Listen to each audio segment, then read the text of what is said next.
بسم الله الرحمن الرحيم.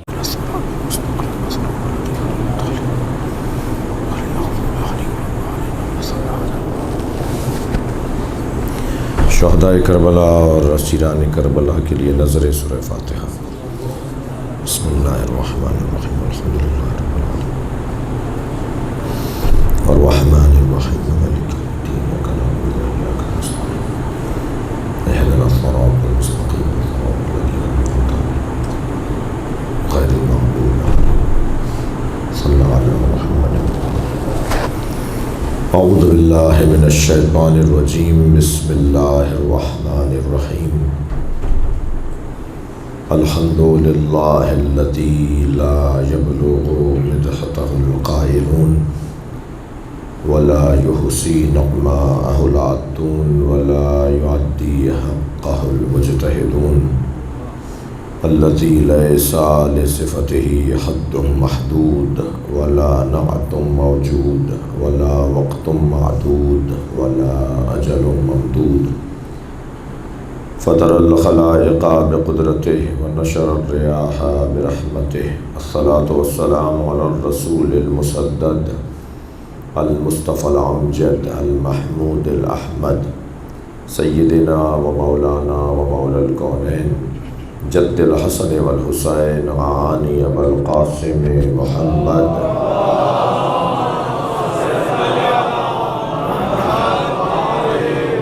وآلہ الطیبین الطاہرین المعصومین الذین قال اللہ انما یرید اللہ لیذہب عنکم الرجس اہل البیت ویطہرکم تطہیرا۔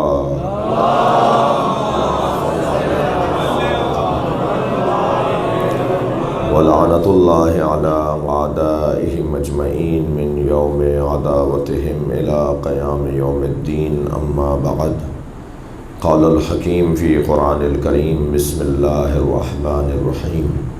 فمن حاجک فیہ من بعد ما جاءک من العلم فقل تعالوا ندعو ابناءنا وابناءکم ونساءنا ونساءکم وانفسنا وانفسکم ثم نبتہل فنجعل لعنۃ اللہ علی الکاذبین۔ صلوات۔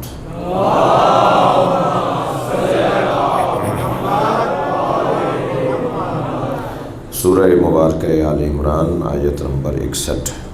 اللہ اپنے اس کلام میں عظمت اہل بیت بیان کر رہا ہے، اور میں اور آپ اس لیے خوش قسمت ہیں کہ اللہ جنہیں چاہتا ہے ہم انہی کو چاہتے ہیں۔ اللہ چاہتا یہ ہے کہ اہل بیت کو چاہا جائے۔ یہ اہتمام، یہ انتظام، یہ اہل بیت کی مریدی، یہ اہل بیت کی خدمت میں حاضری، یہ ارادہ پروردگار ہے۔ اللہ یہ چاہتا ہے کہ ہر ایک کے دل میں ان لوگوں کی محبت ہو جو عالم ترین ہے، لائق ترین ہے، افقہ ترین ہے، عالم ترین ہے، اشجع ترین ہے، اغزا ترین ہے، جن میں اوروں سے ہر کام، ہر کمال کمال ہے۔ میں ایک مجلس میں کہہ چکا ہوں کہ ہم کسی کی فضیلت کے منکر نہیں ہیں، مگر علی کی افضلیت کے معترف ہیں۔ علی مولا امام حسن، توجہ، مولا امام حسین، سیدہ زہرا، یہ قابلیت میں اور فضیلت میں اور کمالات میں سب سے بلند ہیں۔ یہ اصلی عنوان تھا ہمارے عشرے کا، اور آج اس سلسلے کی آخری کڑی ہے، تو اپنی گفتگو کا خلاصہ بھی بیان کروں گا، اور نتیجہ خیز بھی بات یہ ہے کہ ان سے زیادہ عالم کوئی نہیں ہے، ان سے زیادہ شجاع کوئی نہیں ہے، ان سے زیادہ غیرت مند کوئی نہیں ہے، ان سے زیادہ عزت والا کوئی نہیں ہے۔ یہ پانچ وہ ہیں جو ہیں پانچ مگر حقیقت ایک ہے۔ یہ جب علیحدہ صلوات پڑھیں ذرا محمد والا،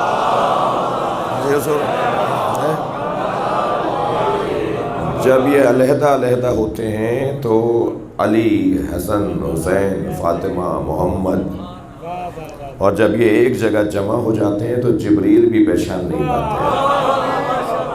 یا رب ومن تحت الکساء، یا اللہ چادر کے نیچے کون ہے؟ یعنی جبریل علیہ السلام جیسے بھی اللہ سے سوال کر رہے ہیں، یا اللہ چادر کے نیچے کون ہے؟ جب چادر سے باہر تھے تو نبی چادر میں آئے، امام حسن آئے، امام حسین آئے، مولا علی آئے، پھر جناب زہرا بھی آ گئیں۔ تو جب باہر تھے تو پہچانے جا رہے تھے، جب اندر آ گئے تو جبریل کہہ رہے ہیں کون ہے؟ میں اپنے بچوں کے لیے مثال دوں گا، آپ مختلف ظرفوں میں پانی رکھ دیجئے، مختلف برتنوں میں، جگ میں، سرائی میں، گلاس میں، مثلا مٹکے میں، مختلف ظرفوں میں پانی رکھ دیں اور کسی سے پوچھیں کہ جگ کا پانی کون سا ہے تو فوراً بتا دے گا یہ پانی، گلاس کا کون سا ہے یہ پانی، مثلا سرائی کا کون سا ہے یہ پانی۔ جب یہ پانی مختلف ظرفوں میں ہوتے ہیں تو پہچاننے میں آتے ہیں، اور یہ سارے پانی ایک جگہ جمع کر کے پوچھیں کہ گلاس کا کون سا ہے۔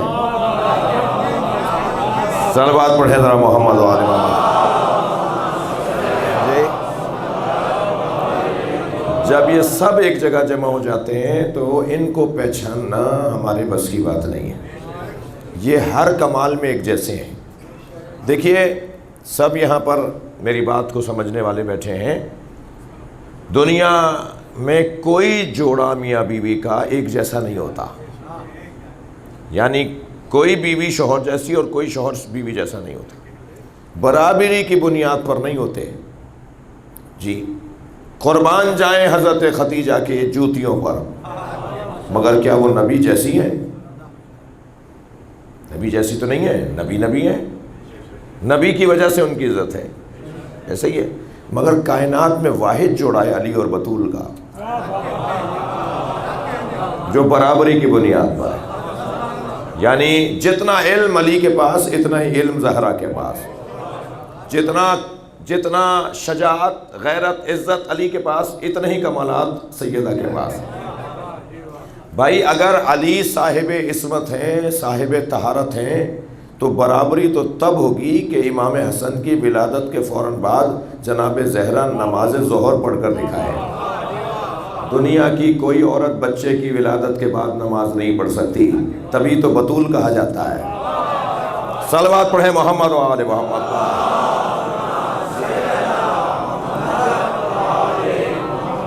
کم سے کم 3 دن، زیادہ سے زیادہ 10 دن تک وہ نماز سے دور رہتی ہے، مگر سیدہ کا لقب ہے بطول، اور بطول اسے کہتے ہیں جس کے یہاں نجاست کا گزر نہ ہو۔ اللہ اکبر، جس کے یہاں نجاست کا گزر نہ ہو اسے بطول کہا جاتا ہے۔ یہ سیدہ کی عظمت کا ایک حسین باب ہے۔ یہ سب صاحبان عظمت گھرانہ، اور ان کی عظمت میں سب سے پہلی عظمت کیا ہے؟ سب سے بڑی عظمت اہل بیت کی ان کا علم ہے۔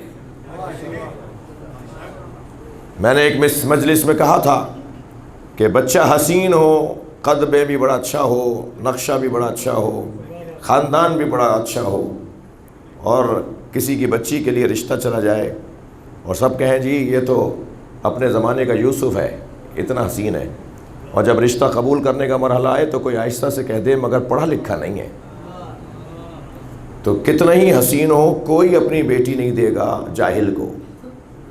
کہا بھئی اس حسن کا کیا کریں گے کہ جسے لکھنا پڑھنا نہیں آتا، جس کے پاس تعلیم نہیں ہے، تو تعلیم اگر نہ ہو تو سارا حسن ماند پڑ جاتا ہے، اور اگر تعلیم بہت ہو اور مثال ناک موٹی ہو اور آنکھیں چھوٹی ہو، صلوات پڑھیں ذرا محمد و آل محمد، تو قبول ہو جائے گا،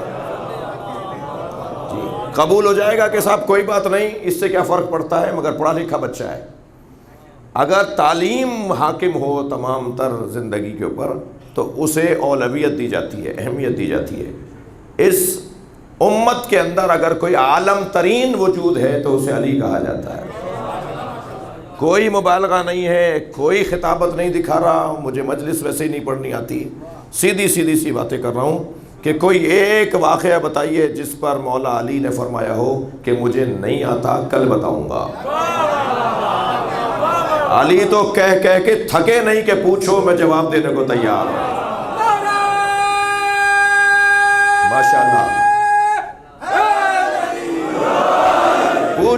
پوچھو میں تمہیں جواب دینے کے لیے تیار ہوں۔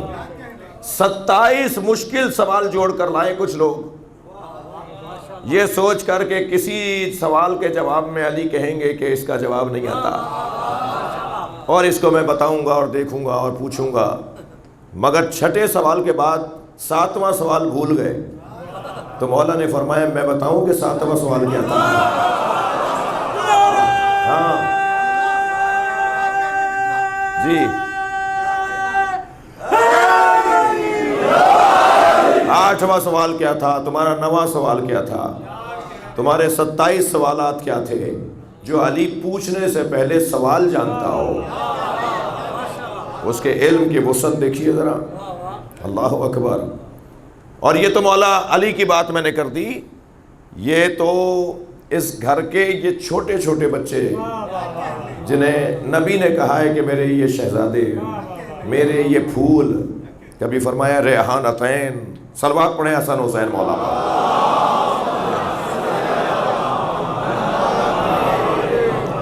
میرے یہ دو پھول، یہ میرے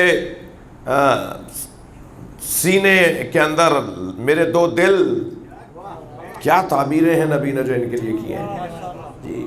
دو دل، دو میرے پھول، دو میرے جگر کے ٹکڑے، ایک کو ادھر بٹھایا ایک کو اس شانے پر بٹھایا، اور دونوں شانوں پر شہزادوں کو بٹھا کر کہا کہ تمہاری سواری بھی تو ہے اور تمہاری سواری کی باغیں بھی ہیں۔ کہا ہے بابا نانا ہماری سواری کی باغیں کیا ہیں؟ تو اپنی زلفوں کو 2 حصوں میں بانٹا اور آدھے بال امام حسن کو دے دیے، آدھے بال امام حسین کو دے دیے۔ فرمایا تمہاری سواری کی بھی تو باغیں ہیں، کبھی کسی نے دیکھا کہ سواری ایک ہو اور اس کی باغیں 2 لوگوں کے ہاتھوں میں ہوں؟ جی اگر 2 سوار بھی ہو نا تو ایک کے ہاتھ میں ہوتی ہے باغ، لیکن یہ دونوں شہزادوں کو 2 علیحدہ علیحدہ دے دیں، اس لیے یہ بتا دیا کہ یہ دونوں ایک دوسرے کے خلاف نہیں جائیں گے، جہاں ایک کہے گا یہاں مڑو وہاں دوسرا بھی کہے گا مڑو۔ اللہ اکبر، یہ شہزادوں کا جو علم کا عالم ہے۔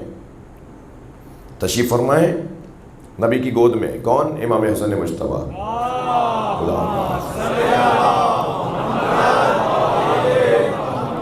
اور سرکار ایک آیت کی تفسیر بیان کر رہے ہیں اور امام حسن آسمان کی طرف دیکھ رہے ہیں۔ تو جب بہت دیر ہو گئی کہ نبی بیان کر رہے ہیں اور امام حسن اوپر دیکھ رہے ہیں، تو وہاں موجود ایک محترم شخصیت نے کہا کہ بیٹا نانا کی بات غور سے سنو۔ تو نبی کو اتنا ٹوکنا بھی پسند نہیں آیا، گوارا نہیں ہوا نبی کو اتنا ٹوکنا بھی امام حسن کو۔ فوراً فرمایا ان ابنی الحسن یطالع لوح المحفوظ، یہ میرا بیٹا حسن لوح محفوظ کو پڑھ رہا تھا۔ اللہ اکبر۔ اللہ مغفرت فرمائے علامہ طالب جوہری کی، یہ حدیث جب انہوں نے بیان کی نا تو انہوں نے کہا کہ میں نے اس حدیث کو یطالع کے ساتھ یلاحظ بھی دیکھا ہے، یعنی میرا بیٹا حسن لوح محفوظ کو یلاحظ ملاحظہ کر رہا تھا۔ بھائی اگر علم دوست لوگ بیٹھے ہیں نا تو مجھے اور اچھا لگے گا کہ میں اس کی تشریح کروں۔ یطالع میں اور یلاحظ میں فرق ہے جی۔ یطالع پڑھنا، یلاحظ ملاحظہ کرنا۔ پڑھا جاتا ہے علم حاصل کرنے کے لیے، ملاحظہ کیا جاتا ہے ترمیم کرنے کے لیے۔ ہماری تقدیریں بھی جن کے ہاتھ میں ہیں ہم انہی کے دروازے پر بیٹھے ہیں۔ صلوات پڑھیں نبی اور آل نبی پر۔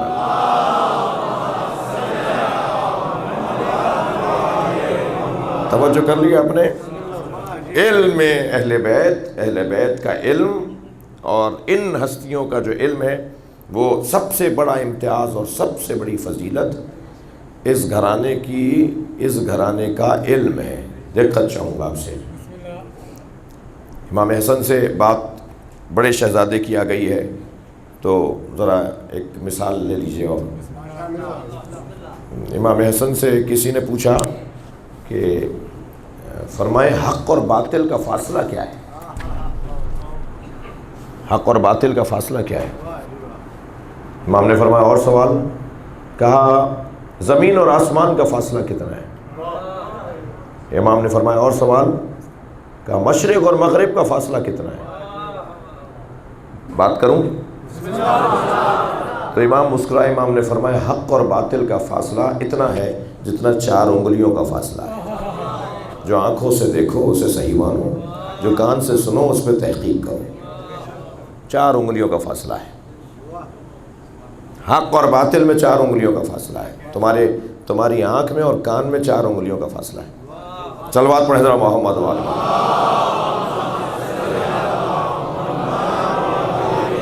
اور فرمایا زمین اور آسمان کا فاصلہ، جملہ سنیں امام حسن کا، فرماتے ہیں زمین اور آسمان کا فاصلہ بے قدر آہ مظلوم، ایک مظلوم کی آہ، بس یہ فاصلہ ہے۔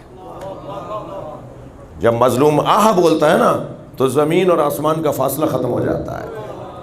فرماتے ہیں مظلوم کی آہ، مظلوم کی فریاد، مظلوم کی دہائی، صلوات پڑھیں ذرا نبی اور آل محمد۔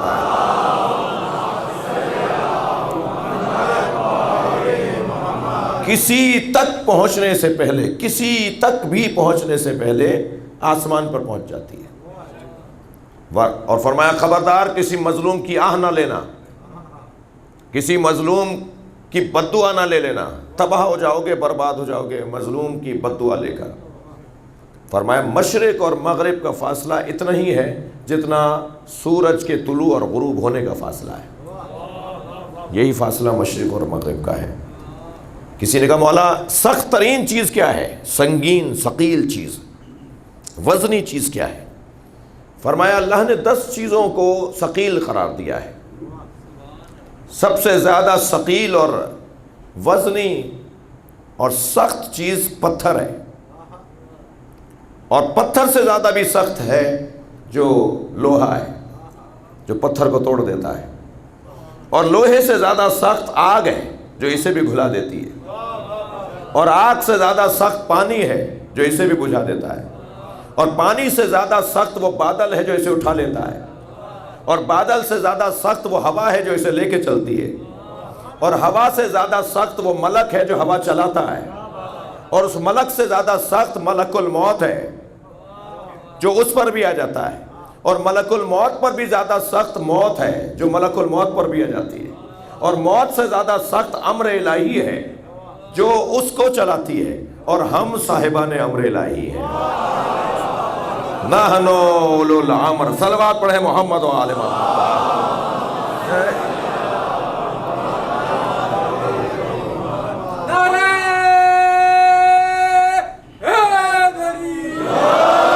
ماشاءاللہ عزیزان اکرامی، یہ کیفیت، اب آپ آمادہ ہیں تو امام حسن کی خدمت میں کچھ دیر رہتے ہیں،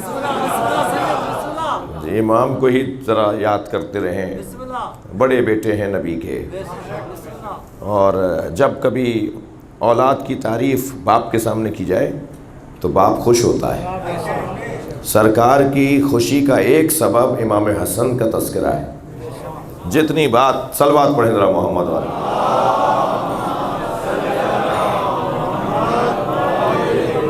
اس سے بہتر اور بلند صلوات۔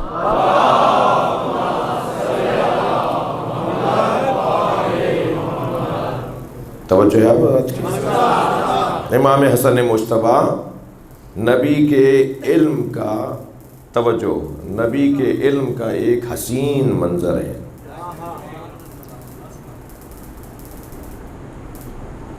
ایک عربی، ایک بدو، اب یہ اردو سمجھتا ہے؟ سمجھ لیتے ہو؟ صلوات پڑھیں ذرا محمد و آل محمد۔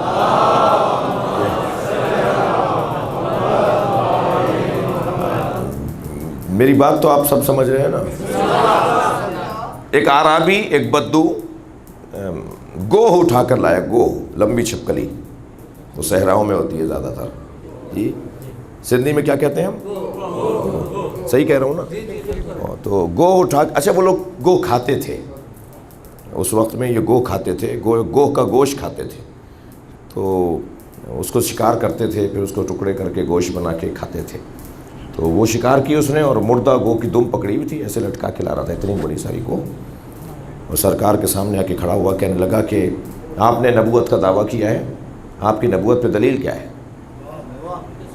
جی حضرت نے فرمایا تیرے ہاتھ میں یہ جو گو ہے یہی کلمہ پڑھے گی. اللہ اکبر.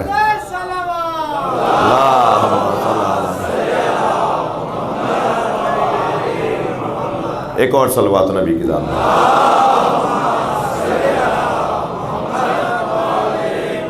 فرمایا جو تیرے ہاتھ میں گو ہے نا یہی کلمہ پڑھے گی میرا.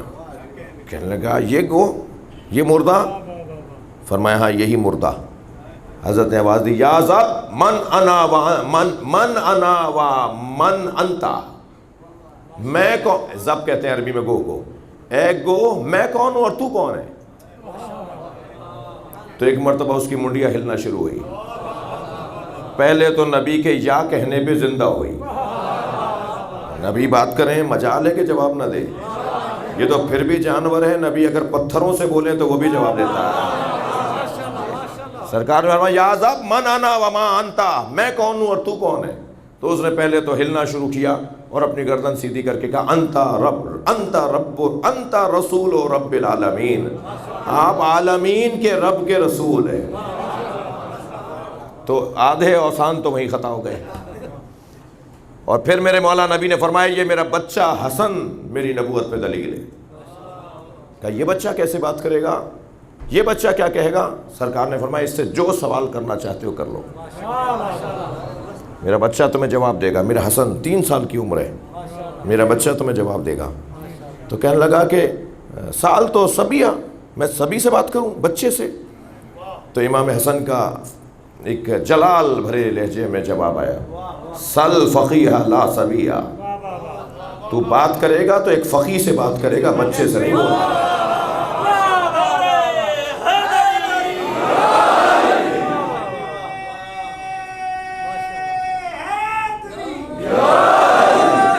توجہ کر لی. امام نے فرمایا سن، 2 رات پہلے تم نے فلاں قبیلے میں ایک اجتماع کیا اور اس میں طے کیا کہ میرے نانا سے آ کر ایسی گفتگو کرو گے جس پہ تمہارے گمان میں میرے نانا شرمندہ ہوں گے. اور پھر تمہیں بہت سے لوگوں نے کہا کہ اس کام کا ضرر بھی ہے نقصان بھی ہے. کوئی تیار نہیں ہوا، گھبرا رہے تھے، مگر تو تیار ہوا کہ میرے نانا سے آ کے بے ادبی کرے. پھر تو وہاں سے چلا اور فلاں قبیلے میں جا کے ٹھہرا تو وہاں ایک خاتون تجھے ملی جس نے تجھ سے کہا کہ جو کام تم کرنے جا رہے ہو اس میں ذلت ہے، تم نبی کو شرمندہ نہیں کر سکتے. وہ عبداللہ کے بیٹے کو، اس کا کمال بہت ہے، اس کے پاس علم بہت ہے، اسے شرمندہ نہیں کر سکو گے. پھر تو فلاں جگہ سے گزرا تو اس جگہ کی جھاڑیوں نے تیرے کپڑوں میں الجھ کر تجھے روکا. تجھے آسمان و زمین بھی روک رہا تھا، تجھے غیر مرئی مخلوق بھی روک رہی تھی، مگر پھر بھی یہاں آ گیا. سن میرے مولا فرماتے ہیں اندی بحر العلم، میرے پاس، مگر اس سے پہلے کا جملہ فرماتے انت جہول، تو جہول، جاہل نہیں. جاہل ہوتا ہے کبھی 10 سال پہلے کا جاہل رہا ہو اور پھر عالم ہو گیا تو پھر بھی جاہل اسے لکھا جا سکتا ہے، لیکن جہالت جس کی ذات بن جائے اسے جہول کہتے ہیں. فرمایا جہالت تیرا وجود بن چکا ہے، اور اندی شفاء الجہل، اور میرے پاس اس بیماری کی شفا ہے. صلوات پڑھیں ذرا نبی اور آل نبی پر.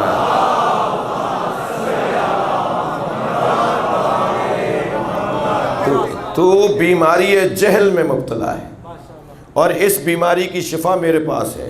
اندی بحر العلم، میرے پاس علم کا سمندر ہے. تو اگر قیامت تک بھی سوال کرتا رہے گا، ایسا سمندر ہے لا تقسمہ التوالی، جسے ڈولوں سے خالی نہیں کیا جا سکتا. سمندر تو ڈولوں سے خالی نہیں ہوگا. سوال کرتے رہو، میں جواب دیتا رہوں گا. صلوات پڑھ لیں گے نبی اور آل نبی پر.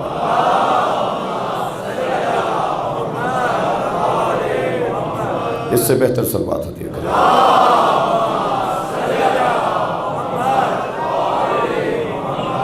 وقت تنگ ہوتا جا رہا ہے اور آج اس گھڑی میں آپ کے یہاں سیل بھی بند ہو گیا ہے. ایک صلوات پڑھ لیجئے ذرا نبی کے ذات پہ.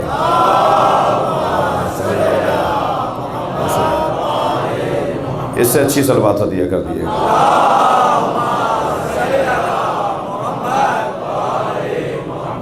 اس گھرانے کا اصلی مضمون آپ کے ہاتھ میں ہے. اس گھرانے کا سب سے بڑا امتیاز ان کا علم ہے جی، علم اہل بیت۔ علم کی 3 قسمیں ہیں، بات کروں؟ علم کی 3 قسمیں ہیں۔ علم الاشیاء، شے کا علم۔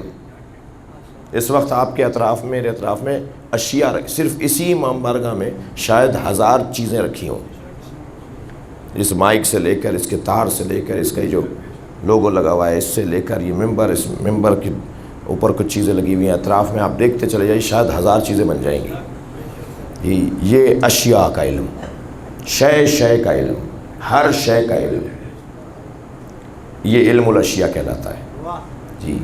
کیا فرمایا مولا نے کہ علمنی رسول اللہ الف باب، مجھے رسول اللہ نے، مولا علی فرما رہے ہیں، مجھے رسول اللہ نے 1000 علوم عطا کیے۔ ابھی دنیا میں 100 سے زیادہ علوم کی شناخت نہیں ہوئی ہے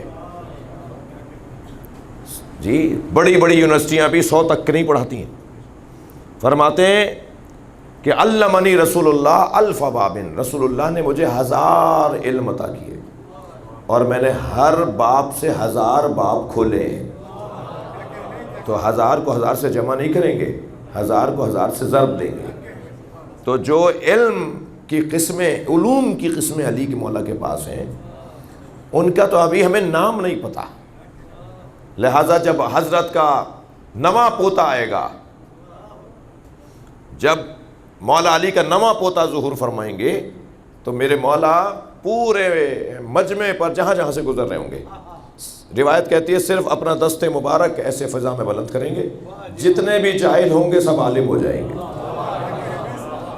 برکت پھیلے گی، برکت عام ہوتی چلی جائے گی، کوئی جاہل نہیں رہے گا اس زمانے میں، اور عقل کئی برابر ہو جائے گی سب کی۔ یہ اللہ کا معجزہ ہوگا، اور اللہ کا ارادہ یہی ہے کہ ایسا پھر ماحول بنے۔ علم الاشیاء، اشیاء کا علم میرا پسندیدہ موضوع ہے۔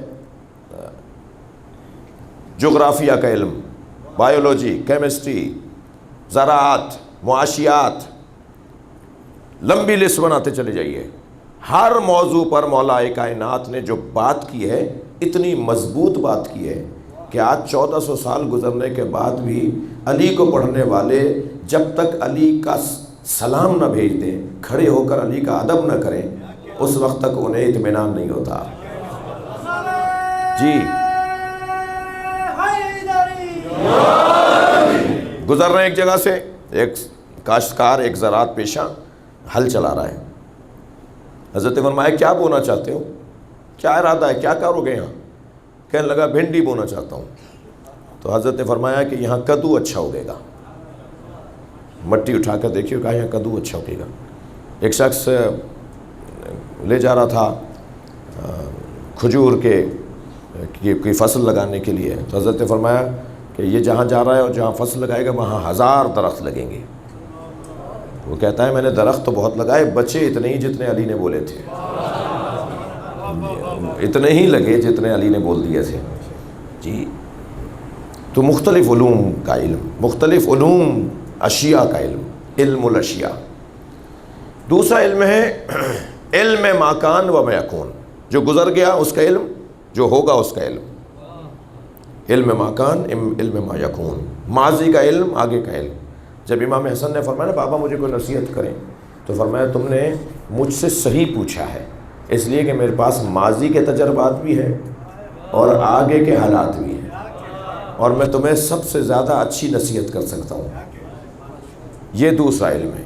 تیسرا علم وہ ہے علم ذات، اپنے آپ کو پہچاننا، یعنی انسان ساری کائنات کو پہچان لے، سب کچھ جان لے، تو یہ اتنا مشکل ہونے کے باوجود بھی ہنر نہیں ہے، بہت بڑا کارنامہ نہیں ہے۔ سب سے بڑا کارنامہ یہ ہے کہ انسان اپنے آپ کو پہچان لے۔ میں اور آپ سب کو پہچان سکتے ہیں، بڑی محنت کر کے کہیں تک جا سکتے ہیں، مگر اپنے آپ کو پہچاننا سب سے زیادہ مشکل علم ہے۔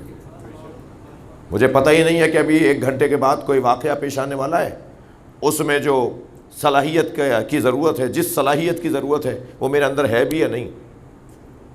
تو میں اپنے آپ کو کیسے جانتا ہوں، کہاں جانتا ہوں؟ وہ تو جب آئے گا تو پتہ چلے گا کہ میرے اندر وہ صلاحیت ہے یا نہیں۔ وہ جب منظر بنے گا، جب وہ حادثہ سانحہ واقعہ وہ منظر بنے گا، تب پتہ چلے گا میرے اندر وہ صلاحیت ہے یا نہیں۔ تو ضروری نہیں ہے کہ میں اپنی جب میں اپنی صلاحیتوں کو نہیں جانتا تو میں پھر اپنے آپ کو کہاں جانتا ہوں؟ مجھے پتہ ہی نہیں کون سا اوزار میرے پاس ہے بھی یا نہیں، کون سا ٹول میرے پاس ہے، کون سا پانا میرے پاس ہے، مجھے پتہ ہی نہیں ہے۔ جب مجھے اپنے اندر موجود اہلیتوں اور صلاحیتوں کا علم نہیں ہے تو گویا میں نہیں جانتا نا اپنے آپ کو۔ یہ بڑا ہنر ہے کہ انسان اپنے آپ کو پہچاننے لگے۔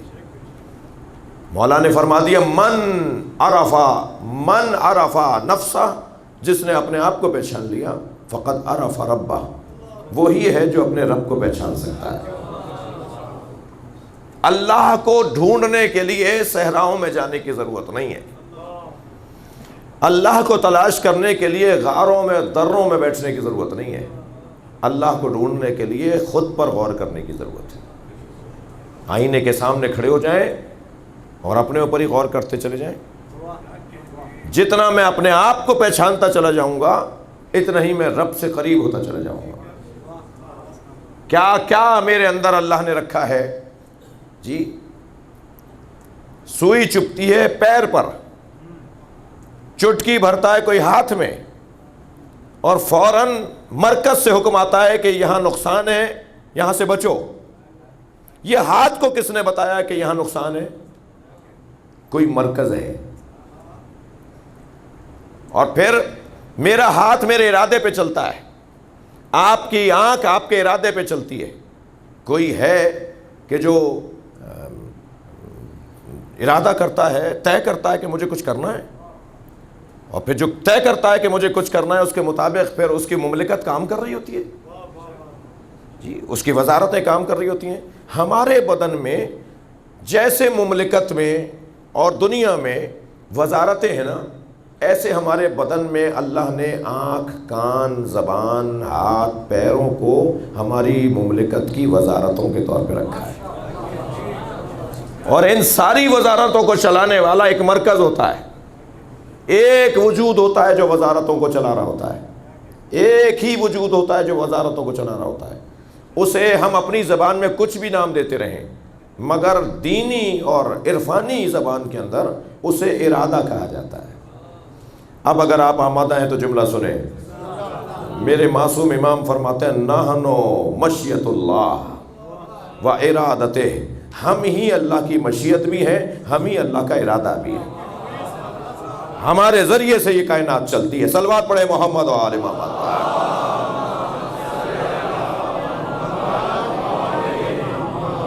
اور یہ ہستیاں بظاہر ہمارے درمیان سے اگر چلی بھی جائیں تو ان کا وجود ہمارے دلوں میں موجود رہتا ہے، اور جو علم دے گئے، علم ذات کو پہچاننا، اپنے آپ کو پہچاننا، یہ سب سے بڑا علم ہے، اور اس میں میرے مولا سے زیادہ کہیں اور ہمیں مثال نہیں ملتی کہ اپنے بارے میں نصیحت کروں گا اپنے بچوں جوانوں کو کہ نہج البلاغہ پڑھیں۔ غیر مسلم جتنا نہج البلاغہ کو پڑھ رہے ہیں اس کا 10واں حصہ بھی مسلمان نہیں پڑھ رہا جی، 10واں حصہ بھی۔ میں شاید پچھلے سال یہاں کہہ چکا ہوں کہ میرا جب اتفاق ہوا لندن جانے کا تو مجھے شوق تھا کہ میں کیمبرج اور آکسفورڈ بھی جا کے دیکھوں۔ پورے شہر ہیں، یہ آپ کو پتہ ہے، پورا شہری یونیورسٹی ہے۔ تو گیا، ایک عارضی طور پر ہمارا طالب علمی کا کارڈ بھی بنایا انہوں نے کہ جی عارضی یہ وقتی ریسرچ کے لیے آئے ہیں، تو ایک مہینے کا ہمارا کارڈ بنایا گیا، تو جانا رہا میرا۔ تو وہاں ہم نے لائبریری، اور لائبریری میں جو اسلامیات کا شعبہ ہے، آپ یقین جانیں ملت یعنی فقہ جعفریہ کی جتنی ضروری کتابیں ہیں وہاں کیمبرج میں ساری موجود ہیں۔ اہل سنت کی جتنی معتبر اور بڑی اور ضروری کتابیں ہیں وہ ساری وہاں موجود ہیں، یعنی شاید پاکستان میں اتنی بڑی لائبریری ہو شاید، البتہ پاکستان میں بھی کام کافی ہے، اچھا کام ہے، پرانا کام بھی ہے۔ تو وہاں میں نے پوچھا ان سے کہ جی یہاں اسلامیات میں کون کون سے شعبوں میں کام ہو رہا ہے، تو بتایا کہ 250 طالب علم ہیں جو اسلامی علوم میں پی ایچ ڈی کر رہے ہیں، ان میں سے کوئی بھی مسلمان نہیں ہے۔ میں نے کہا جی کون کون سے علوم ہیں؟ تو 50 وہ تھے جو نہج البلاغہ کے مختلف موضوعات پر پی ایچ ڈی کر رہے تھے، اور ایک بھی مسلمان نہیں تھا، کچھ یہودی تھے، کوئی عیسائی تھے۔ ٹائم مینجمنٹ پر پی ایچ ڈی ہو رہی ہے۔ صلوات پڑھیں ذرا محمد و آل محمد۔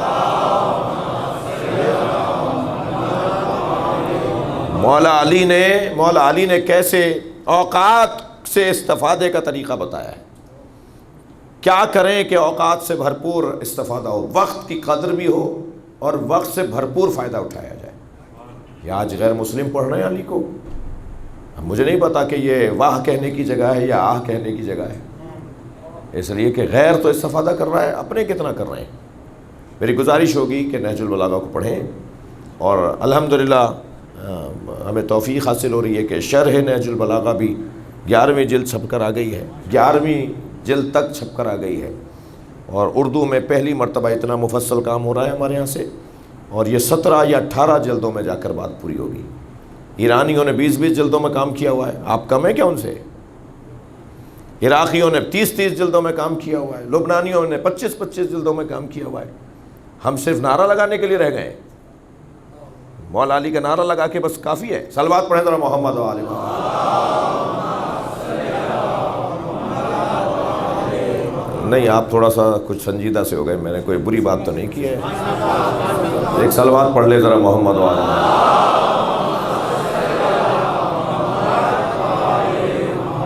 عزیزو، گفتگو یہ ہے کہ اس گھر کا ہر فرد علم کی دنیا میں شہسوار نظر آتا ہے۔ کبھی کسی امام معصوم کی زندگی میں بال برابر بھی آپ کوئی ایسی مثال نہیں بتا سکتے کہ جس کا جواب ان کے پاس نہ ہو، جس کا جواب وہ نہ دیتے ہوں۔ جی یہ ہمارا اس گھر سے تعلق، یعنی قابل گھرانے سے، اہل گھرانے سے، فضائل کا مجموعہ گھرانہ۔ اب میرا کام تو اس وقت اذان دینا ہے، میں اذان دے رہا ہوں جی، اس اذان پر صف میں آ کے بیٹھنا تو پھر سننے والوں کا کام ہے۔ جب میں اذان کہہ دوں گا تو اب کوئی تیار ہو جائے گا اتنے بڑے مجمع میں کہ وہ کچھ پڑھنا شروع کر دے اور مولا کائنات کی زندگی سے استفادہ کرنا شروع کر دے۔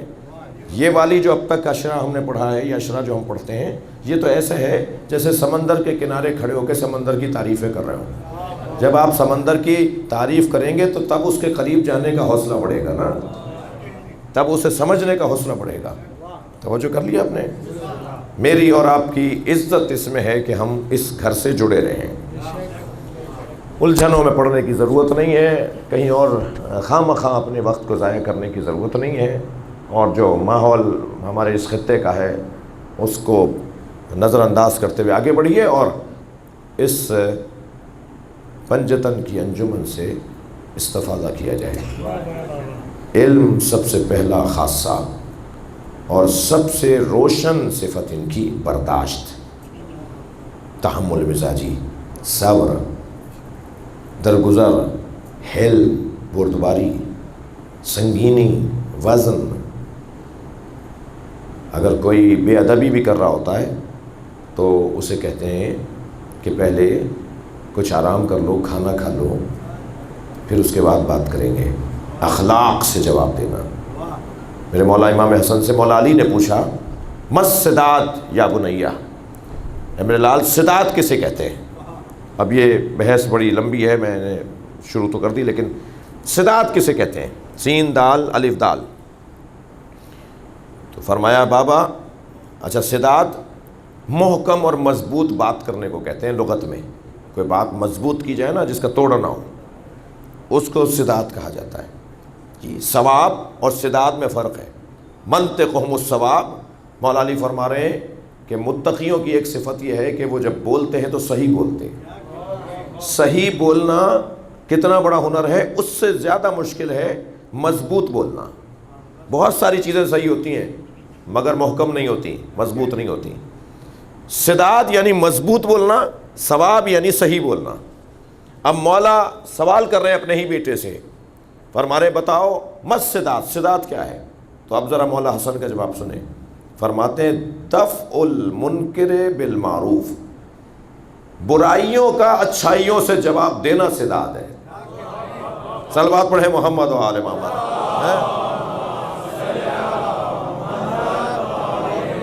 برائی کا برائی سے جواب دینا یہ کوئی مضبوط بات نہیں ہے جی. یہ تو ہر آستین لوٹنے والا اور ہر گھوسا تیار کرنے والا دے دے گا. کمال تو یہ ہے کہ برائی کا جواب اچھائی سے دیا جائے. برائی کا جواب اچھائی سے. یہ اس گھرانے کا ایک بہت بڑا سبق اور درس ہے. میں اپنے بچوں سے اور کم سن ساتھیوں سے اور اپنی بچیوں سے جو سننے آ رہی ہیں مجلس، ان سے گزارش کروں گا کہ اسے اپنی زندگی کا ایک لاہ عمل بنا لو کہ کبھی بھی برائی کا جواب برائی سے نہیں دیں گے. امام حسن کا پیغام ہے، ہم برائی کا جواب اچھائی سے دیں گے. تم برا کرتے رہو، ہم اچھا کرتے رہیں گے. دیکھتے ہیں کہ کون زیادہ طاقتور ہے. کب تک برائی تم کرو گے، ہم بھی اس وقت تک اچھائی کرتے رہیں گے. مگر ہم حسن مولا حسین مولا کے ماننے والے ہیں. تم برائی کر کر کے تھک جاؤ گے، ہم اچھائی کر کر کے تھکیں گے نہیں. یہ بات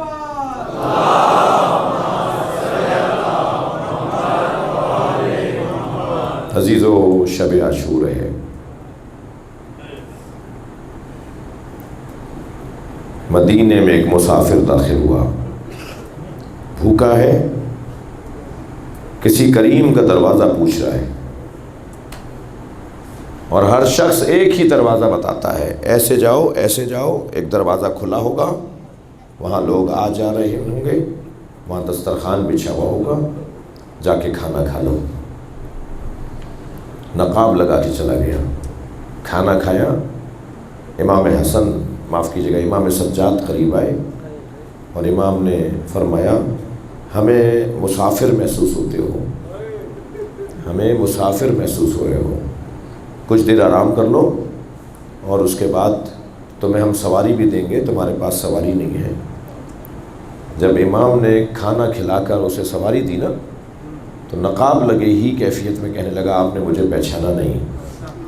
پھر امام نے ایک ٹھنڈی سانس لی اور فرمایا، حسین ابن نمیر، اے ابن نمیر، تو میرے بھائی علی اکبر کا قاتل ہے. فرق یہ ہے کہ کل ہم تمہارے مہمان تھے، آج تم ہمارے مہمان ہو. میں کیسے اپنے بھائی کے قاتل کو بلا دوں؟ لیکن یہ ہمارا انداز ہے، ہم ایسے جواب دیتے ہیں. عزادارو، جب جناب علی اکبر کو امام حسین نے فرمایا، بیٹا جاؤ اپنی پھوپھیوں سے اجازت لو، تیاری کرو تیاری کرو میرے لال، تقدم ولدی. یہ اس نبی کا نواسہ حسین ہے کہ جو مباہلے میں بیٹوں کو لے کے گئے. نبی اپنے دین پر اپنے دونوں حسنین شہزادوں کو قربان کرنے لگے. انہی کے نواسے حسین نے کربلا کے میدان میں اپنے بیٹے علی اکبر سے کہا، اے میرے لال، دوسرے بعد میں شہید ہوں گے، پہلے میری اولاد شہید ہوگی. لہذا فرمایا، آؤ تو میں تیار کروں. اور جب آمادہ کرنے لگے تو فرمایا، جاؤ پہلے جا کے پھوپھیوں سے اجازت لے آؤ.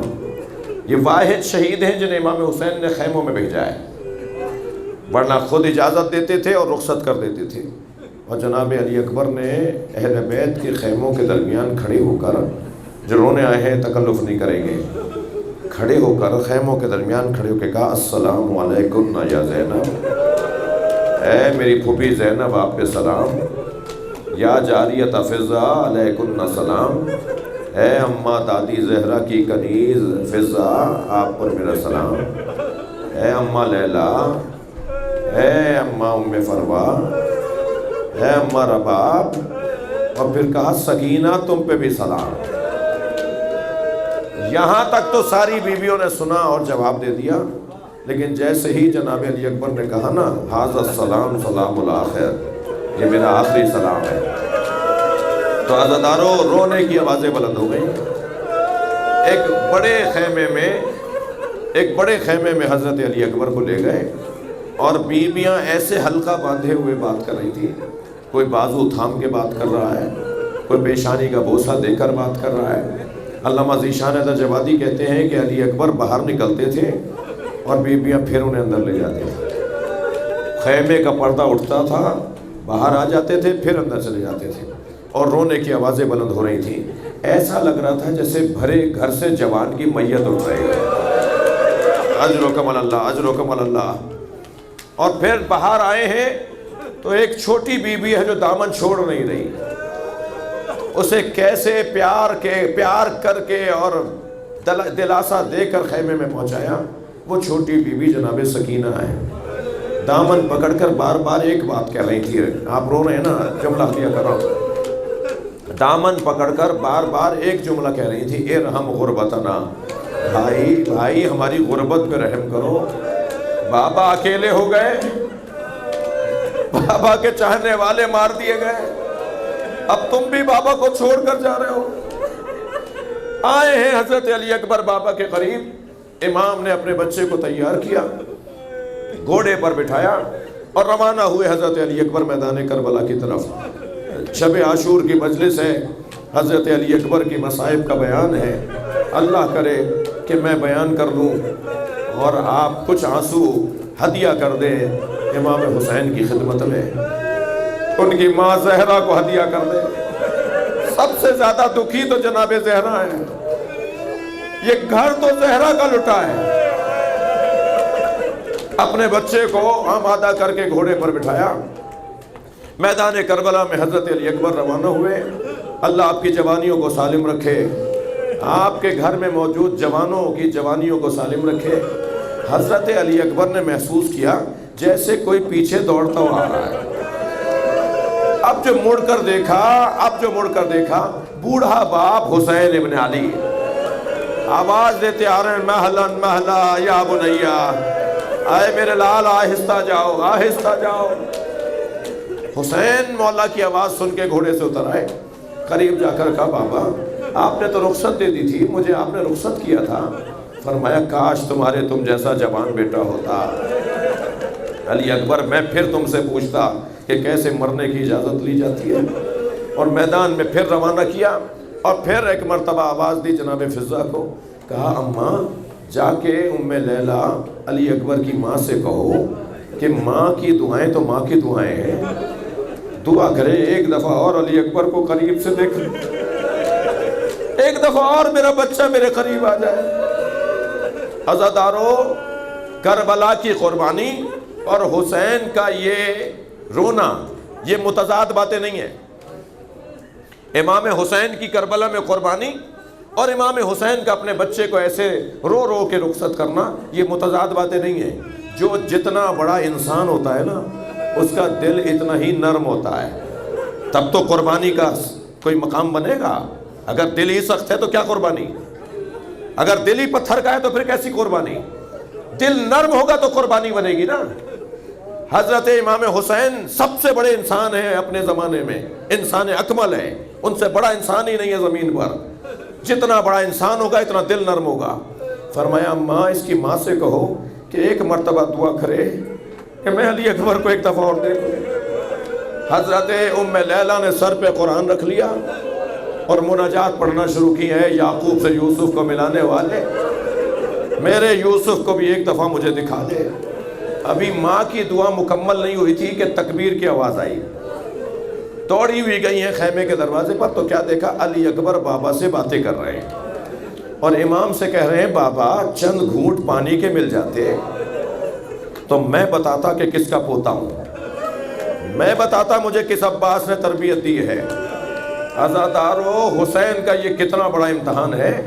3 سال کے تھے جناب علی اکبر، میرے مولا مسجد میں تشریف فرما تھے. برابر میں آ کے بیٹھ گئے اپنے بابا کے اور کہنے لگے بابا مجھے انگور کھانے ہیں. کتاب کہتی ہے، تاریخ کہتی ہے انگوروں کا موسم نہیں تھا، مگر امام نے یہ نہیں کہا کہ بیٹا انگوروں کا موسم نہیں ہے. کہا علی اکبر تم بابا سے کچھ مانگو اور تمہارا بابا تمہیں نہ دے. تو مسجد کے ستون پر حسین نے ہاتھ مارا، مولا حسین نے مسجد کے ستون پر ہاتھ مارا، انگوروں کا خوشہ گرا. اٹھا کر کہا علی اکبر تم نے بابا سے مانگا، تمہارا بابا تمہیں نہ دے. اب امتحان دیکھیں حسین کا. 3 سال کے کم سن علی اکبر کی معجزے سے خواہش پوری کی. اب یہ کربلا ہے، امتحان کی جگہ ہے. اب علی اکبر کہہ رہے ہیں بابا چند گھونٹ پانی کے مل جاتے تو میں بتاتا کہ میں کس کا بیٹا ہوں، کس کا پوتا ہوں، اور حسین کے پاس پلانے کو پانی نہیں ہے۔ یہ گفتگو ماں خیمے کے در پہ کھڑی دیکھ رہی تھی۔ شاعر نے اس منظر کو نظم کیا ہے۔ شاعر کہتا ہے شدت پیاس سے تھکیں گے نہیں آپ حضرات، شدت پیاس سے اکبر نے پلٹ کر دیکھا اور ماں نے خیمے کی تنابوں سے لپٹ کر دیکھا۔ کتنی مجبور تھی ساقی کوثر کی بہو، کتنی مجبور تھی ساقی کوثر کی بہو، خالی مشکیزہ کئی بار الٹ کر دیکھا، شاید چند قطرے پانی نکل آئے میرے بچے کے لیے۔ امام حسین نے اپنے بچے کو، جوان کو گلے لگایا، کہا علی اکبر جاؤ، تمہارے نانا رسول، میرے نانا رسول تمہارے لیے جام کوثر لیے کھڑے ہیں۔ حضرت علی اکبر میدان کربلا میں گئے، تھکیں گے نہیں، اگر تھوڑی دیر بھی ہو جائے تو مجھے معاف کیجیے گا، مجھے نہیں پتا کہ آئندہ زندگی ہے یا نہیں، سال میں ایک ہی دفعہ 9 محرم آتی ہے، جسے جو پرسہ دینا ہے وہ پرسہ دے دے، اپنی تقدیریں بہتر کروا دے، اپنے معاملات دنیا اور اخروی اچھے کروا دے۔ علی اکبر میدان کربلا میں گئے اور پھر ایک ایسا وقت آیا کہ سینے پہ برچھی لگی، اب گھوڑے پر بیٹھا نہ گیا، آواز دی بابا میرا سلام، حسین چلے ہیں اس آواز پر جہاں سے علی اکبر نے آواز دی تھی۔ تھکے نہیں عزیزارو، میں بڑی ذمہ داری سے پڑھ رہا ہوں، 6 مرتبہ زمین پر گرے، اٹھتے تھے پھر گر جاتے تھے۔ اے علی اکبر مجھے نظر نہیں آ رہا، میرے بچے مجھے نظر نہیں آ رہا، تمہارے جانے نے میرا نور لے لیا۔ کیسے پہنچے ہیں علی اکبر کے بدن پر، ان کا سر اپنی آغوش میں لے لیا، پوچھا بیٹا یہ سینے میں کیا ہے؟ سینے پہ ہاتھ تھا۔ بابا یہ بیٹا یہ سینے پر کیا ہے؟ کہ بابا برچھی لگی ہے، اس کا پھل ٹوٹ گیا ہے۔ حسین نے علی اکبر کا ہاتھ ہٹایا، کچھ لباس کھولا اور پھر برچھی کو ہلانا چاہا، تو جیسے برچھی ہلائی نا تو علی اکبر نے ایڑیاں رگڑیں۔ آمادہ ہو رہے ہیں حسین اپنا اسماعیل ذبح کرنے کے لیے۔ ایک مرتبہ امام حسین نے اپنا گھٹنا زمین پر ٹیکا، برچھی کے پھل میں اپنی انگلیوں کی گرفت لی اور پھر آواز دی نانا آئیے، اپنے ساتھ ابراہیم کو بھی لے آئیے، میں کربلا کی مینا میں اپنا اسماعیل ذبح کر رہا ہوں۔ یہ کہہ کے برچھی کا پھل نکالا، خون کا فوارہ جاری ہوا، حسین نے سینے پہ سینہ رکھ دیا، لبوں پہ لب رکھ دیے، بس مجلس مکمل کر رہا ہوں۔ میرے مولا نے لاشا اٹھایا مگر حسین سے لاشا اٹھ نہیں رہا تھا۔ کیا غربت ہے نبی کے نواسے کی، لاشا اٹھایا مگر اٹھ نہیں رہا تھا، تو برابر سے ایک بی بی کی آواز آئی، مڑ کر دیکھا تو زینب کھڑی تھی، فرمایا بھائی یہ لاشا زینب اٹھائے گی، یہ علی اکبر کا لاشا زینب خیمے تک لے جائے گی۔ اللہ لعنت اللہ علی الظالمین، یا حسین